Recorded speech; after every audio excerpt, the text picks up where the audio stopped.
Hello everyone! Today we would like to present our audiobook project entitled Chabugi's Dream. This story tells us about dreams, hope, and determination. Before that, let us introduce ourselves. My name is Katarina Serena Putri and my NPM is 2024 125 00173 and my partner is Joan Florencinta Prislodo and her NPM is 2024 125 00 and 172. This story, Chabugi's Dream, was written by Atina Chakma and illustrated by Sarah Tofika. The audiobook version you're about to hear is presented by Katerina and Florence. How do I look, Chabugi? Chabugi's mother asked. You look great, Ma, said Chabugi without even looking up. Ma always looked beautiful, thought Chabugi, but she looked particularly lovely today, dressed in the traditional attire. The lower part of the outfit was the pennon, and the upper shawl-like part was the heady. Chabugi looked at her mother's outfit more closely. Ma, the design is the front is amazing, Chabugi exclaimed. This gorgeous design is called Chabugi, Ma said. I love how it represents our heritage. That's why I named you Chabugi.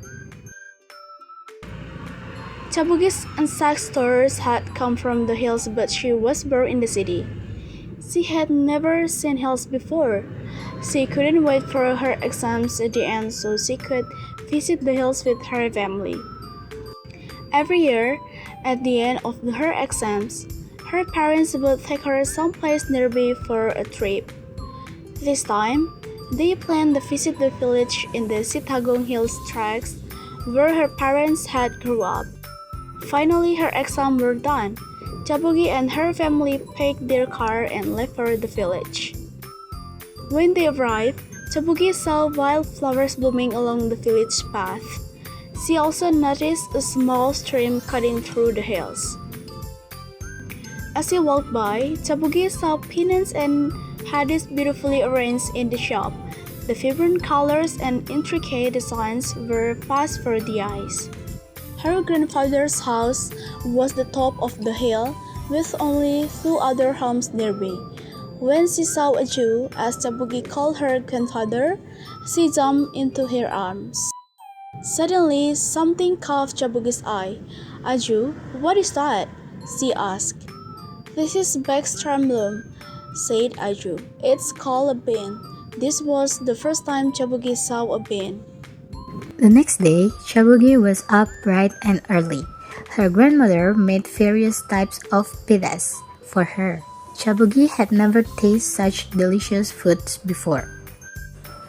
Around the neighborhood, Chabugi noticed that many people in the village had left their homes unattended, with no locks on the doors. Don't things get stolen here? Chabugi asked her grandmother. Not at all, her grandmother replied. Here, everyone goes to the jam fields without locking their doors. She also saw a few young children in the neighborhood weaving with the backstrap loom. How are they weaving such small items? Chabugi asked. Here, children are taught to weave from a very young age, said her aunt. Chabugi decided that she too would learn weaving in her heart. She wished she could just stay in the village. But Chabugi knew she had to return home soon, not before she learned to weave from her aunt.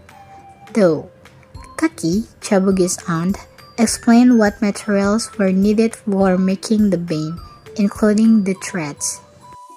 Weaving has made many people in the village self-reliant, Kaki said.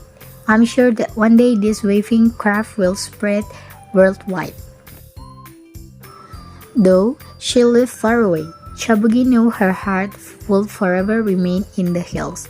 Before she left, Kaki gave her a new pennon and hadi, just like the ones her mother wore. Chabugi planned to wear them on her next birthday. This had been the best trip of her life, one that she would never forget.